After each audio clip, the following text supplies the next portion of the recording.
एक विधवा माँ की कहानी जिसने अपनी बेटी के लिए दुनिया से लड़ाई लड़ी। कहते हैं भगवान ऐसी मुसीबत किसी को न दे। दर्शकों, आपसे विनम्र अनुरोध है कि आप इस कहानी को लास्ट तक जरूर सुने, क्योंकि यह बहुत ही भावुक कर देने वाली कहानी है। निधि बोली, मम्मी मुझे भी मक्खन लगी रोटी खानी है। चाची ने तन्वी दीदी को मक्खन दे दिया और मुझे नहीं। माँ बोली, कोई बात नहीं बेटा, सुमन ने प्यार से कहा। माँ बात काटते हुए बोली, निधि अच्छा ये बात बता, तुम्हारे पेपर आज खत्म हो जाएंगे ना? फिर कल तो निधि मामा के घर जाएगी। जाओ, स्कूल बस आने वाली होगी। सुमन ने अपनी 4 साल की बेटी निधि का ध्यान दूसरी ओर खींचते हुए उसे स्कूल भेज दिया। ऐसी बातें तो लगभग रोज होती थी जब देवरानी कंचन उसकी बच्ची के साथ भेदभाव करती थी। 15 दिन पहले की ही बात थी जब मेहमान के लिए सूजी का हलवा बना। कंचन ने एक डोंगा हलवा अलग निकालते हुए कहा, माँ जी बच्चों के लिए हलवा निकाल कर रख दिया है। सुमन को लगा कि बच्चों में उसकी बेटी भी शामिल है। जैसे ही बच्चे आए उसने तीनों में बराबर बराबर हलवा बांट दिया। जब तन्वी ने अतिरिक्त हलवा की मांग की तो सुमन बोली, तन्वी बेटा हलवा तो खत्म हो गया है, तुमने अपना हिस्सा खा लिया ना? फिर बनाएंगे तब खा लेना। तन्वी ने कहा, आपने मुझे तो कम हलवा दिया था ताई जी। माँ मुस्कुरा दी, भैया से पूछ लो। नहीं तन्वी, ऐसा नहीं कहते, ताई जी ने सबको बराबर दिया था। ठीक है, कल सुबह तुम तीनों के लिए नाश्ते में हलवा ही बना दूंगी, सुमन ने कहा।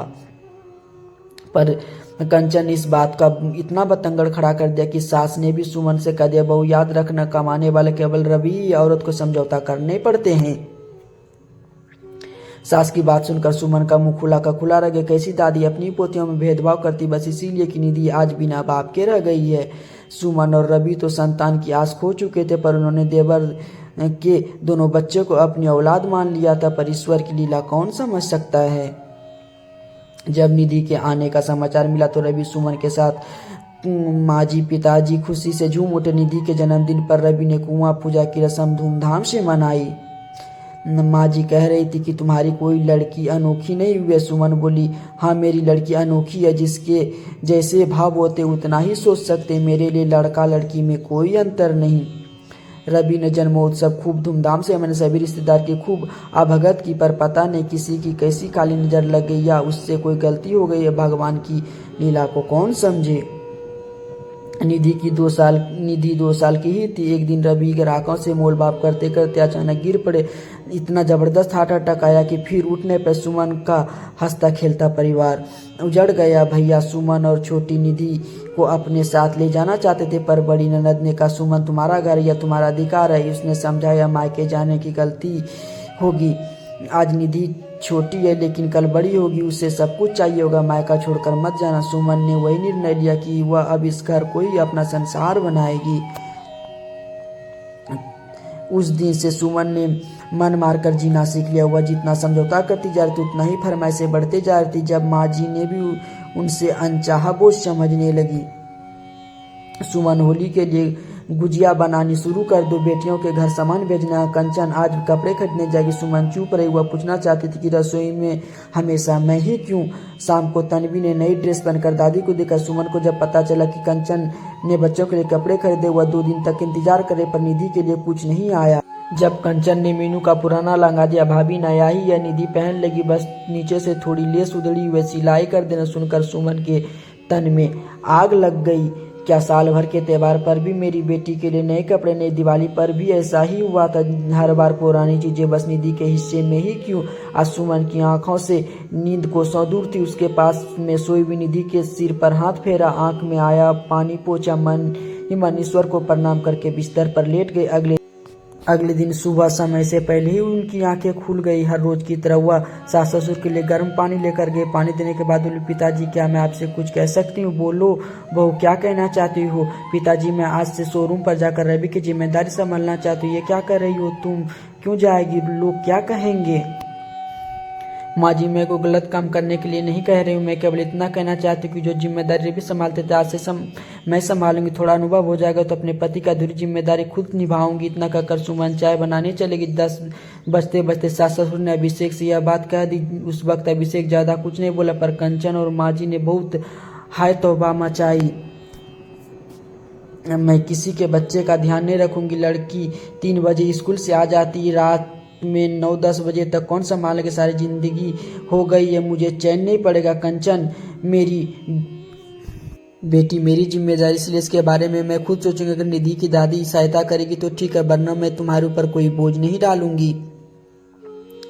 शोरूम में जाकर अपने पति के बिजनेस को संभालने से सबको परेशानी क्यों हो रही है? आज नहीं तो कल, आखिर कब तक अभिषेक के ऊपर आश्रित रहूंगी? एक दिन तो निधि के पिता का बिजनेस संभालना पड़ेगा। उसके बाद वह तैयार होकर देवर के साथ चली। कई दिन तक सास और देवरानी ने सुमन से बात नहीं की। वह सुबह जल्दी उठकर तीनों बच्चों का टिफिन पैक कर देती और अपना दोपहर का खाना पर्स में रख देती थी। देवर भी केवल 2 दिन अपनी गाड़ी में लेकर गया। तीसरे दिन आधा घंटा पहले ही निकल गया। सुमन सब कुछ शांत भाव से देखकर और समझ रही थी। उसने सास ससुर को बताकर अपनी पति भाई की पुरानी स्कूटी मंगवा ली।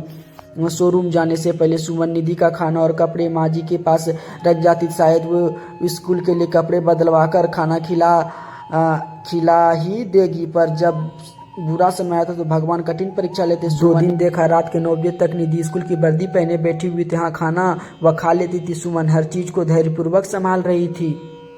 तीसरे दिन सुमन ने निधि को सीधे स्कूल से शोरूम ले आए। वह अपने साथ रखती, खिला पिलाकर होमवर्क करवा देती और रात को अपने साथ ले आती। इस तरह से हर चुनौती का सामना किया। धीरे धीरे समय गुजरता गया। अब सुमन एक आत्मविश्वासी बिजनेस वूमन बन चुकी थी। हर घर परिवार में उसका उदाहरण दिया जाने लगा। लोग उसकी हिम्मत और धैर्य की सराहना करने लगा। अपनी माँ जैसी ही हिम्मत बनाना। अगर वह उस दिन फैसला आत्मसम्मान के लिए न लेती तो तू रूल जाती, तेरी पहचान ही खत्म हो जाती।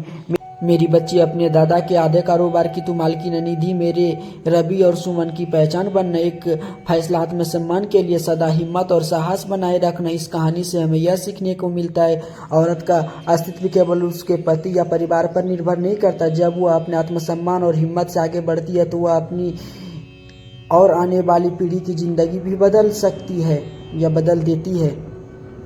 सुमन की तरह हर औरत को यह समझना चाहिए कि परिस्थिति कैसी भी हो, पहचान वही बनाता है जो हार नहीं मानता। सम्मान, आत्मनिर्भरता और शिक्षा, यही एक स्त्री की सच्ची ताकत है। सुमन ने सभी मुश्किल का सामना किया, शोरूम और घर दोनों संभालने। अब वह न केवल आत्मनिर्भर थी बल्कि अपनी बेटी निधि के लिए मिसाल बन गई। निधि भी अब अपनी माँ के प्रेरित उसने देखा कि हिम्मत और आत्मसम्मान से मुश्किल पार की जा सकती है। सुमन का उदाहरण उसकी जिंदगी बदल गई। वह भी बड़ी होकर साहसी बनेगी। अब घर में प्यार और सम्मान की गूंज थी। सुमन ने यह दिखा दिया कि औरत केवल परिवार का हिस्सा नहीं, वह अपनी पहचान और अधिकार के लिए लड़ सकती। निधि भी यह सब देखकर सीख रही थी। माँ जी गर्व से कहती थी, अपनी माँ जैसी ही हिम्मती बनना। अगर सुमन ने हार मान लेती तो तेरी पहचान भी खो जाती। निधि मुस्कुराई। औरत का अस्तित्व केवल पति या परिवार पर निर्भर नहीं। जब वह आत्मसम्मान और हिम्मत से आगे बढ़ती है तो अपनी और आने वाली पीढ़ी की जिंदगी बदल देती है। मुझे उम्मीद है कि यह कहानी आपको अवश्य पसंद आई होगी। आपसे हमारी यह रिक्वेस्ट है कि हमारी वीडियो के प्रति लाइक, शेयर और कमेंट अधिक से अधिक करें, ताकि हम आपके लिए अच्छे से अच्छी कहानी लाते रहें।